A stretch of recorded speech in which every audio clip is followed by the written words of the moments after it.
کہ جشن میلاد النبی سنی مناتے جائیں گے، ہم رہیں گے دامن سرکار کے سائے تلے، اور یہ نزدی وہابی مار کھاتے جائیں گے۔ صلح کلی مولوی اختر رضا سے مت الجھ، وہ تیرے جیسوں کو انگلی پر نچاتے جائیں گے۔ اب اعلیٰ حضرت کی بولی میں بول لو، حشر تک ڈالیں گے ہم پیدائش مولا کی دھوم، مثل فارس نزد کے قلعے گراتے جائیں گے، مثل فارس نزد کے قلعے گراتے جائیں گے، مثل فارس نزد کے قلعے گراتے جائیں گے۔ آئیے بڑے گی ادب اور احترام کے ساتھ خلیفہ حضور تاج الشریعہ پیر طریقت حضور شاہ علامہ سید شہزاد صاحب اللہ کا شکر ہے کہ جنہوں نے ہندوستان بھر کی زمین پر قدم رکھتے ہوئے یہی کہا ہے کہ ڈنڈا کسی بھی خانقاہ کا ہو، اس میں جھنڈا بریلی کا ہوگا انشاءاللہ۔ اسی آواز کو پوری دنیا میں پہنچانے کا ہنر بھی رکھتے ہیں۔ علامہ شکیل صاحب اللہ نے جب مجھے دعوت دی تھی تو یہی کہا تھا کہ آفاق بھائی آپ کو 17 کو مجھے سننا ہے، بس کسی طریقے سے آپ کو آنا ہے۔ تو بہت اچھی تو طبیعت نہیں ہے کہ اس اعتبار سے نظامت کر لی جائے جس اعتبار سے باتیں کی جاتی ہیں، تو اللہ کا شکر ہے پھر کسی محفل میں اور دیکھا جائے گا۔ میں گزارش کرتا ہوں حضور سید صاحب اللہ تشریف لا رہے ہیں، آئیے آل نبی آل فاطمی کا استقبال کر لیں۔ نعرہ تکبیر! اور بولے کم سے کم یہ سوچ کر بول دینا یار کہ پورے ہندوستان میں وہ جا کر یہی کہتے ہیں کہ یہ دعا مانگی ہے میں نے بڑے ارمان کے ساتھ، یا الہی تو اٹھانا ہمیں ایمان کے ساتھ، ہم کسی اور کے مسلک پہ نہیں چل سکتے، ہم کو رہنے دو بریلی کے رضا خان کے ساتھ۔ نعرہ تکبیر! نعرہ رسالت! مسلک اعلیٰ حضرت فیضان سرکار غوث العظم جلسہ دستار بندی دارالعلوم صدیقیہ رضویہ مسلمانان اہل سنت عوام اہل سنت خلیفہ حضور تاج الشریعہ، نعرہ تکبیر! نعرہ رسالت! اہل سنت کے باغباں بن کر چمن سنیت کو سینچیں گے، اور جو بھی گستاخ ازہری ہوگا اس کی چمڑی ضرور کھینچیں گے۔ بالکل۔ السلام علیکم ورحمۃ اللہ وبرکاتہ۔ درود شریف پڑھیے اللہ رب محمد صلی اللہ علیہ وسلم، نحن عباد محمد صلی اللہ علیہ وسلم۔ الحمدللہ الذی ابدع الافلاک والارضین، والصلاة والسلام علی سید الانبیاء والمرسلین، وعلى آلہ وصحابہ اجمعین، اما بعد فاعوذ باللہ من الشیطان الرجیم، بسم اللہ الرحمن الرحیم۔ لقد کان لکم فی رسول اللہ اسوۃ حسنہ، صدق اللہ العلی العظیم وصدق رسولہ النبی الامین المکین الکریم۔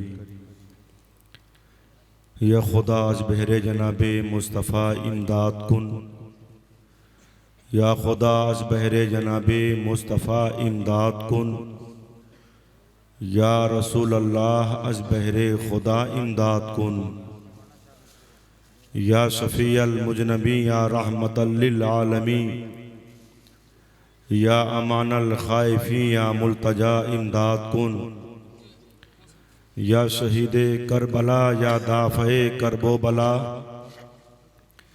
یا شہید کربلا یا دافع کرب و بلا، گل خواہ شہزاد گلگوں قبا امداد کن، امداد کن امداد کن از بند غم آزاد کن، امداد کن امداد کن از بند غم آزاد کن، در دین و دنیا شاد کن یا غوث اعظم دستگیر، مشکلات بے عدد دار ماں، المدد یا غوث اعظم پیر ماں، یا صدیقو یا عمر یا عثمانو یا حیدر، دفع شرکن خیر آور یا شبیرو یا شبر۔ آئیے مرافر خلوص و محبت کے ساتھ اپنے آقا کی بارگاہ میں جھوم جھوم کا درود شریف پڑھیں۔ اللہ رب محمد صلی اللہ علیہ وسلم، نحن عباد محمد صلی اللہ علیہ وسلم، صلاۃ سلاما علیک یا رسول اللہ صلی اللہ تعالی علیہ وسلم۔ حضرات ہمارے اور آپ کے لیے ضروری ہے کہ ہم اپنے زندگی میں نکھار لائیں، اپنے زندگی میں ہم یہ چیز لائیں کہ جس سے ہماری زندگی جہنم کی طرف نہ جانے والی ہو، ہمارے قدم جہنم کی طرف نہ جانے والے ہوں بلکہ جنت کی طرف جانے والے ہوں۔ اس کے لیے ضروری ہے کہ ہم اور آپ جو نبی کی شریعت ہے اس پہ ہم اور آپ عمل کرتے رہیں۔ اس عظیم الشان پروگرام میں جو پیغام صدیق اکبر کانفرنس ہے، یقیناً صدیق اکبر رضی اللہ تعالیٰ عنہ کی ذات کا جب آپ مطالعہ کریں گے تو کبھی نہیں پائیں گے کہ صدیق اکبر نے کبھی کوئی نماز چھوڑی ہو۔ اور ہمارے اور آپ کے لیے ضروری ہے کہ ہم صدیق اکبر کے ماننے والے ہیں، فاروق اعظم کے ماننے والے ہیں۔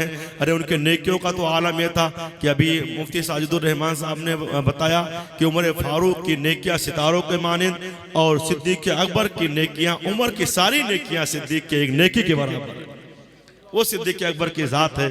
میرے آقا نبی کونین علیہ السلام کو اپنے کندھے پر غار ثور ہم گئے ہیں، ہم نے دیکھا کہ غار ثور تقریباً 5000 فٹ کی بلندی پر ہے اور کافی اسٹیٹ ہے، وہ چڑھنے میں بڑی دشواری ہوتی ہے۔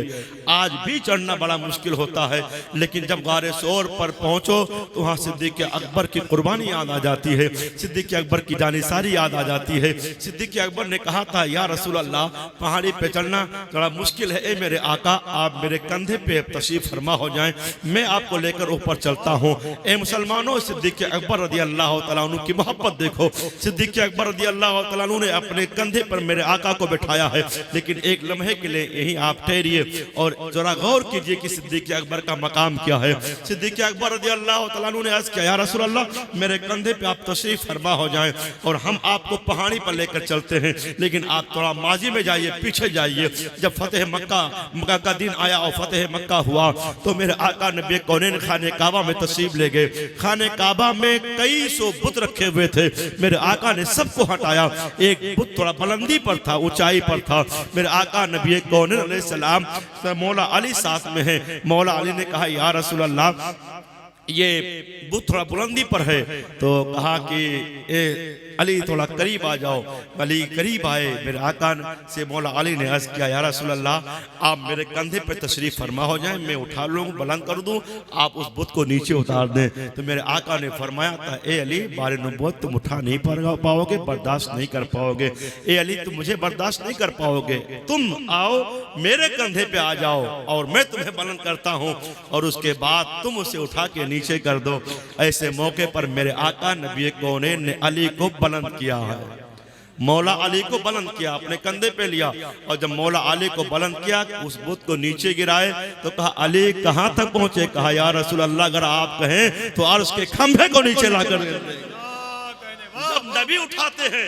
جب نبی اٹھاتے ہیں تو اٹھانے کا عالم یہ ہوتا ہے، علی اتنا اٹھتے ہیں کہ جہاں کسی کی رسائی نہیں ہوتی ہے۔ لیکن اے مسلمانوں جب نبی کو اٹھانے کی بات آتی ہے تو میرے آقا فرماتے ہیں علی تم میرا بار برداشت نہیں کر پاؤ گے، لیکن اے مسلمانوں یہ علی کا مقام ہے، یہ مولا علی کا مقام ہے، نبی نے اٹھایا ہے۔ لیکن ذرا ملاحظہ کرو جب میرے آقا ہجرت کی راہ نکلے ہیں اور صدیق اکبر نے کہا ہے کہ میرے کندھے پر میرے آقا تشریف فرما ہو جائیں، اب آپ اندازہ کیجئے مسلمانوں ایک طرف تم میرے آقا چند لمحوں کے لیے مولا علی سے کہہ رہے ہیں تم مجھے اٹھا نہیں پاؤ گے، اور یہاں صدیق کے کندھے پر آپ سوار ہو کر بیٹھ کر اور اس کے بعد صدیق اکبر لے کر اوپر چلتے ہیں۔ پتہ کیا چلا ہے مسلمانوں کہ یہاں نبی یہ بتا رہے ہیں خانہ کعبہ میں علی کو میں نے بلند کیا ہے، علی کا مقام اور ہے اور صدیق کا مقام اور ہے، صدیق کا مقام اور ہے۔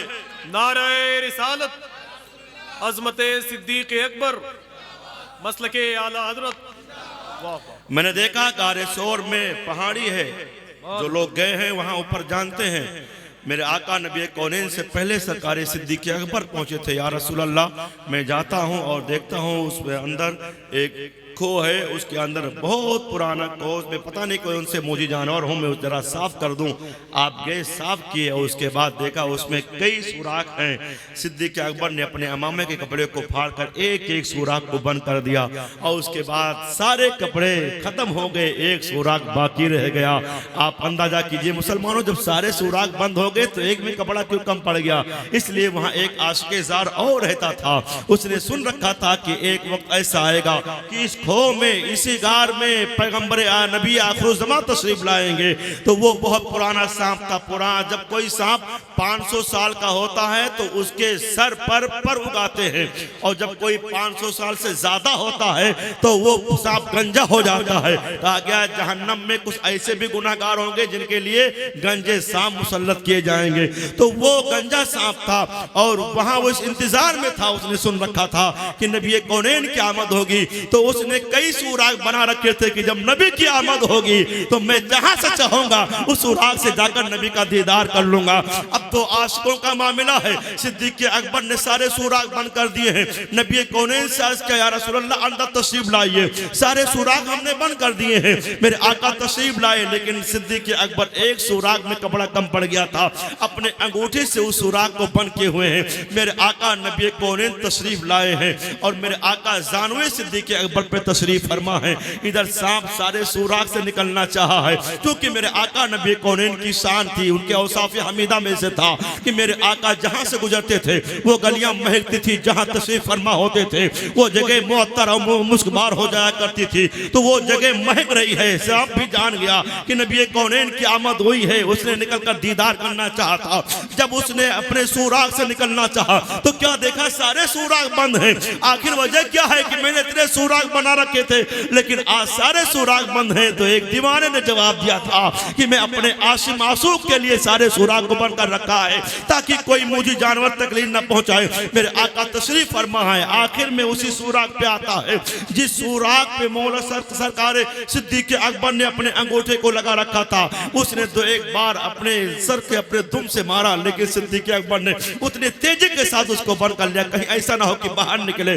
تو صدیق اکبر نے جب بند کیا مجبور ہو گیا, اس نے ڈسا تھا اور جب ڈسا تو پرانا سانپ تھا, زہر کا اثر ہوا. صدیق اکبر کو تکلیف ہوئی, آنکھوں میں آنسو آئے. نبی کونین علیہ السلام کے چہرے انور پر وہ چند قطرے آنسو گرے. اس عشق کی قیمت کی کوئی حد ہی نہیں ہے. تقدیر سے جو دامن سرکار پہ ٹوٹے, نبی کونین کے دامن پہ چند قطرے گرے تھے. صدیق اکبر رضی اللہ تعالیٰ عنہ کی آنکھوں میں آنسو آئے تھے. میرے آقا نے آنکھیں کھولی, پوچھا کیا بات ہے, کیا بات ہے مولا صدیق؟ کہا یا رسول اللہ کسی موجی جانور نے ڈس لیا ہے. میرے آقا نبی کونین علیہ السلام نے اپنا لعاب لگایا اور اس کے بعد ان کا وہ دت کافور ہوا, لیکن سانپ نے نکل کر نبی کا دیدار کیا تھا.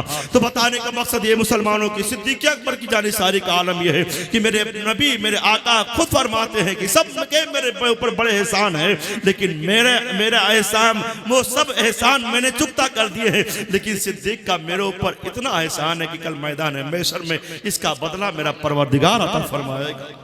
وہ ذات صدیق اکبر کی, مولا صدیق اکبر خیر ان کی سیرت کیا ہے مسلمانوں کوئی نہیں بتا سکتا کہ صدیق اکبر سے کبھی کوئی نماز قضا ہوئی ہو. صدیق اکبر جب نماز پڑھتے تھے تو آنکھوں سے آنسو جاری ہو جاتے تھے. کثرت کے ساتھ صدیق اکبر نماز پڑھتے تھے. ان کے کردار کا عالم یہ مسلمانوں, خلیفہ ہیں, امیر المومنین ہیں, لیکن صدیق اکبر کی شان یہ ہے کہ ایک بار عمر فاروق رضی اللہ تعالیٰ عنہ جب کا دور خلافت جب آتا ہے تو آپ نے سب سے پہلے یہ معلوم کیا کہ صدیق اکبر سب سے پہلے کون سا کام کیا کرتے تھے. صدیق اکبر سب سے پہلے کون سا کام کیا کرتے تھے تو پتا چلا کس آبادی سے نکل کر جاتے تھے صدیق اکبر, اور جاتے تھے آگے بیابان میں کہاں جاتے تھے یہ پتا نہیں ہے. عمر فاروق نے وہ راستہ اختیار کیا جاتے جاتے, اس کے بعد دیکھا آبادی ختم ہو گئی ہے, کافی دور ایک کٹیا ہے اور کٹیا میں کوئی یہاں دکھائی نہیں پڑتا ہے. قریب پہنچے, جب وہاں قریب جا کر دیکھتے ہیں تو کیا دیکھتے ہیں کہ ایک کٹیا ضعیف عورت ہے, کمزور عورت بیٹھی ہوئی ہے. وہ قریب پہنچتے ہیں اور اس کے بعد سرکار عمر فاروق اسے کھانا کھلاتے ہیں, اور اس سے کھانا کھلا کر جب جانے لگتے ہیں تو بڑھیا کہتی ہے کہ تم کون ہو, کہاں سے آئے ہو؟ تو عمر فاروق کہتے ہیں کہ اے بڑی خاتون نہ پوچھ, بس یہ تھا کہ میں تیرے لیے آ گیا, تیری خدمت کے لیے. کہا لیکن جو اس سے پہلے آتے تھے ان کا انداز الگ تھا, تیرا انداز الگ ہے. ان کا انداز الگ تھا, تیرا انداز الگ ہے. تو صدیق اکبر کی زندگی سے ہمیں اور آپ کو پیغام مل رہا ہے, ایک کمزور خاتون ہے, امیر المومنین ہے, سپر پاور کے مالک ہے, لیکن عالم یہ ہے کہ ایک بڑھیا کی خدمت کرنے کے لیے جا رہے ہیں, ایک کمزور کی خدمت کرنے کے لیے جا رہے ہیں. یہاں تو طاقت ملتا ہے, پاور ملتا ہے تو آدمی ظلم پہ ظلم کرنا شروع کر دیتا ہے, لیکن ہمارے اسلام کے ذریعہ ابواب یقیناً قابل تعریف آج بھی ان باب میں صدیق اکبر کے واقعات ذری طور پر آج بھی نمایاں ہیں کہ آج کوئی ایسا خلیفہ نہیں ہوا ہے جس کے کردار صدیق اکبر کی طرح رہے ہوں. سرکار صدیق اکبر نے اس کے کردار کے ساتھ قوم کی خدمت کی ہے, ملت کی خدمت کی ہے, نبی کی امتوں کی خدمت کی ہے, یہ جو لاجواب خدمت ہے. آج ایک بھی حاکم صدیق اکبر کے طریقے کو اپنا لے تو یقیناً اس کا کردار آسمان کے سورج کی طرح نمایاں ہو جائے گا, چمکدار ہو جائے گا. لیکن آج تو یہ ہے کہ اگر پاور مل جاتا ہے تو ہم سمجھتے ہیں بس فوٹو کھچا لیں, بس اس کے بعد چہرہ فوٹو کھچا لیں گے, لوگوں کے درمیان آ جائیں گے تو سمجھیں کہ بس ہم کامیاب ہو گئے. یاد رکھیے, تصویر بنانے کے چکر میں نہ رہیے, تقدیر بنانے کے چکر میں رہیے.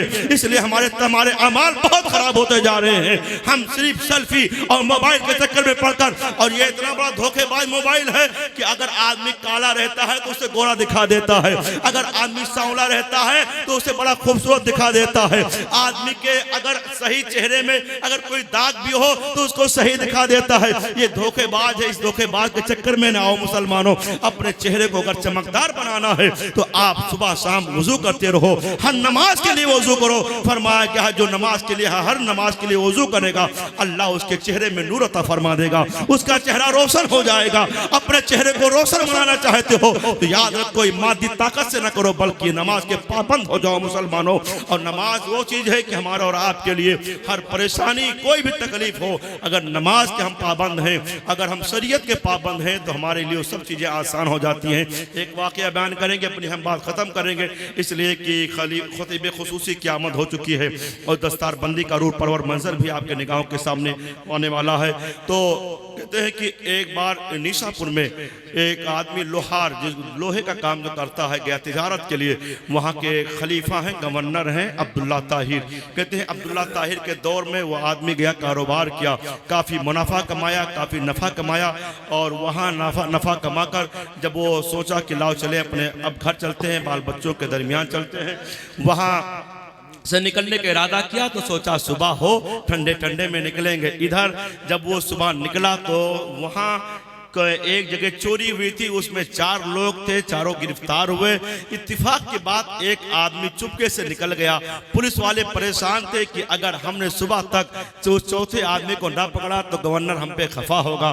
اسی پریشانی میں تھے کہ دیکھا ایک آدمی آ رہا ہے, سوچا لاؤ اس کو پکڑ لیں, اسی 4 میں شامل کر لیں ورنہ پھر ہمارے لیے مشکل ہو جائے گی. اب اس لوہار بیچارے کو ان لوگوں نے پکڑ لیا, بغیر قصور کے, بغیر جرم کے اسے مجرم بنا دیا. لے جا کر گورنر کے سامنے پیش کیا گیا. گورنر نے سب کے لیے جیل کا حکم دیا, سب کو جیل کے اندر ڈال دیا گیا.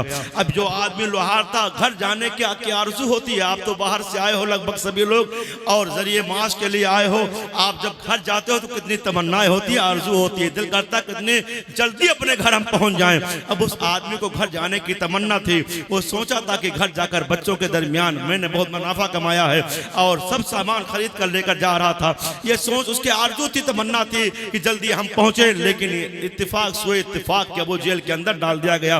آدمی پریشان ہو گیا کہ اب بغیر قصور, بغیر جرم کے مجھے مجرم بنا دیا گیا. کوئی میرا یہاں یارو مددگار نہیں, کوئی میرا یہاں شناسہ نہیں, کوئی پہچان کا نہیں, کون میری پیروی کرے گا, کون میری سچائی بیان کرے گا. اس نے سوچا کہ کوئی میرا پرسان حال تو یہاں ہے نہیں, کوئی میرا شناسہ تو ہے نہیں, لیکن ایک ذات ایسی ہے جو سب کو جانتی ہے, ایک ذات ایسی ہے جو سب کی سنتی ہے, ایک ذات ایسی ہے کہ جب بندہ تاریکی میں اس ذات کو یاد کرتا ہے تو وہ یہ ذات اس کی دستگیری فرماتی ہے. وہ ذات ہم سب کے پروردگار کی ہے, ہم سب کے اللہ کی ہے.